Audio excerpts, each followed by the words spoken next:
அன்பானவர்களே, அன்பு வணக்கங்கள்.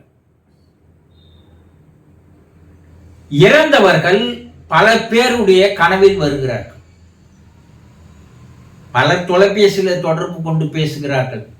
என் கனவுல வந்தார், என் வீட்டுக்கார் வந்தார், என்னுடைய தாய் வந்தார், என்னுடைய தகப்பனார் வந்தார், இறந்து போன என்னுடைய குழந்தை வந்தது என்று பல பேர் சொல்கிறார்கள் இல்லையா? இறந்தவர்கள் உங்கள் கனவில் வருகிறார்கள். ஒரு சில கனவுல வராமே இருக்கிறாங்க. பெரும்பாலானவர்களுடைய கனவில் இறந்தவர்கள் வருகிறார்கள். அப்ப அந்த இறந்தவர்கள் வருவதற்கான காரணங்கள் என்ன? அதை நீங்க சரியா தெரிஞ்சுக்கணும்ல. கருட புராணத்திலே கிருஷ்ண பகவான் மிக விலாவரியாக எடுத்து கூறுகிறார். இறந்தவர்கள் உங்கள் கனவில் வருவதற்குண்டான காரணங்கள் என்ன என்பதை மிக அழகாக, விரிவாக, விளக்கமாக எடுத்து கூறுகிறார். என்னன்னா, இறந்தவர்கள் தான் படுகின்ற துன்பங்களை, கவலைகளை, வேதனைகளை, துயரங்களை உங்களிடம் எடுத்து சொல்வதற்காக தான் கனவில் வருகிறார்கள். அவர்கள் ஆவி உலகிலே, சூட்சும லோகத்திலே எந்த நிலையில் இருக்கிறார்கள் என்பதை உங்களுக்கு தெரியப்படுத்துவதற்காக தான் கனவில் வருகிறார்கள். அவர்கள் ஆத்மா சாந்தி அடையாமல் அலைந்து திரிந்து கொண்டிருப்பதால், அவர்களுடைய மனம் அமைதி அடையாமல் இருப்பதால் கனவில் வருகிறார்கள். இதுக்கெல்லாம் என்ன காரணம்? ஏன் அவங்க துன்பப்படுறாங்க? ஏன் கவலைப்படுறாங்க? வேதனைப்படுறாங்க? கஷ்டப்படுறாங்க? துயரத்தில் இருக்கிறாங்க? அதுக்கு ஒரு காரணம் சொல்றார். என்னன்னா, இறந்தவர்களுக்கு சரியான சடங்குகளை நாம் செய்வதில்லை. என்ன சடங்குகளை? அவர்களுக்கு கொடுக்க வேண்டிய பிண்டத்தை, பிண்ட தானத்தை நாம் தருவதில்லை, சிராத்தம் செய்வதில்லை, அவர்களுக்கு செய்ய வேண்டிய தர்ப்பணங்களை செய்வதில்லை, அவர்களுக்கு மிக முக்கியமாக செய்ய வேண்டிய பிரார்த்தனைகளை செய்வதில்லை. அவர்களுக்காக நம்ம பிரார்த்தனை பண்றது இல்லை. இந்த காரணங்களால் அவர்கள் ஆன்மாவானது பல்வேறு துன்பங்களை அனுபவிக்கிறது. அதனால் அவர்கள் கனவில் வருகிறார்கள் என்று விலாவரியா கூறுறார். சரி, கனவுல வராங்க. அப்படி கனவில் வருபவர்கள் பல்வேறு நிலைகளை வெளிப்படுத்துகிறார்கள், பல்வேறு அறிகுறிகளை தருகிறார்கள், சகிம்சைகளை தருகிறார்கள். என்ன அறிகுறிகள்?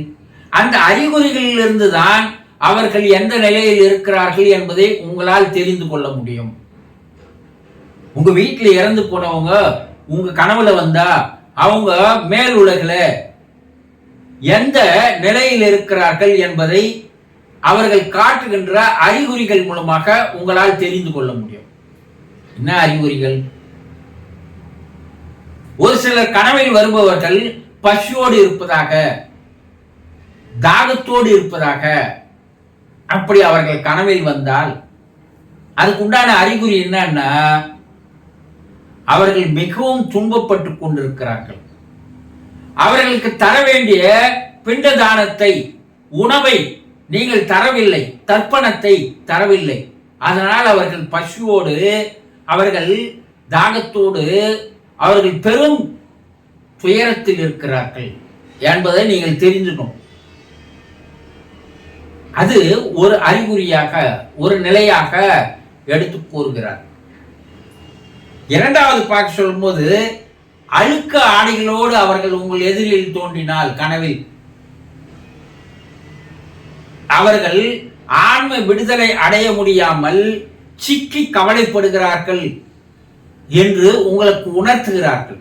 அவங்க ஆன்மா சாந்தி அடையல, அவங்க மன அமைதி அடையல, அவங்க திருப்தியா மாறல.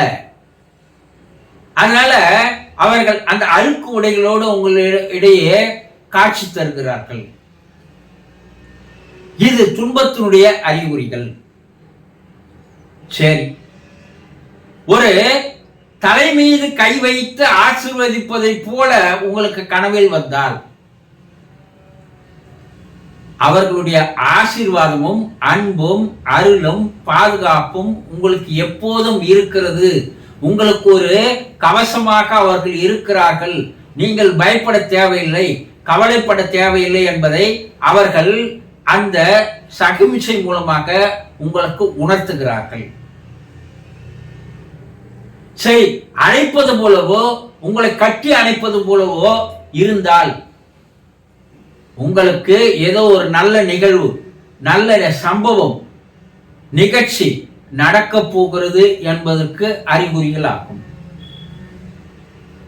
அதே நேரத்தில் உங்களோடு பேசுவது போல கனவில் வந்தால் அவர்கள் எதையோ உங்களுக்கு சொல்கிறார்கள், அறிவுறுத்துகிறார்கள், ஆலோசனை கூறுகிறார்கள், உங்களை எச்சரிக்கை செய்கிறார்கள், உங்களுக்கு சில வழிகாட்டுதல்களை தருகிறார்கள்.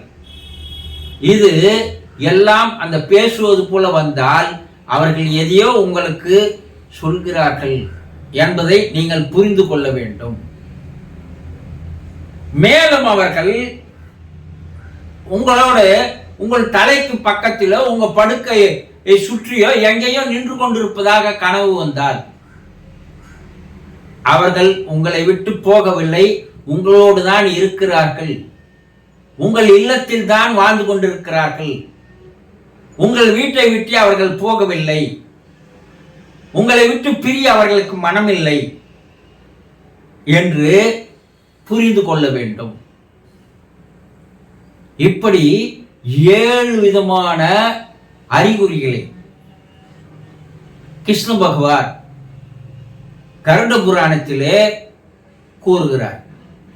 இன்னும் அந்த கனவினுடைய பல்வேறு செய்கைகளை, நிகழ்வுகளை, அறிகுறிகளை, சகிம்சைகளை கூறி அதற்குண்டான அர்த்தங்கள் என்னென்ன என்பதையும் எடுத்து கூறுகிறார்.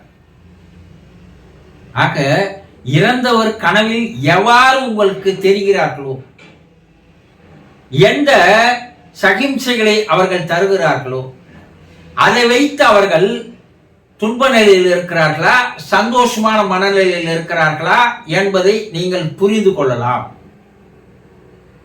ஆக கனவின் மூலமாக உங்களுக்கு வந்து எதையோ ஒன்றை உணர்த்துகிறார்கள் என்பதை நீங்கள் புரிந்து கொள்ள வேண்டும். அவர்கள் ஆன்மா உங்களை விட்டு விலகினாலும் கூட அவர்கள் உங்களோட நெருக்கத்திலேயே, தொடர்பிலேயே, உறவிலேயே இருந்து கொண்டிருக்கிறார்கள் என்பதுதான் உண்மை.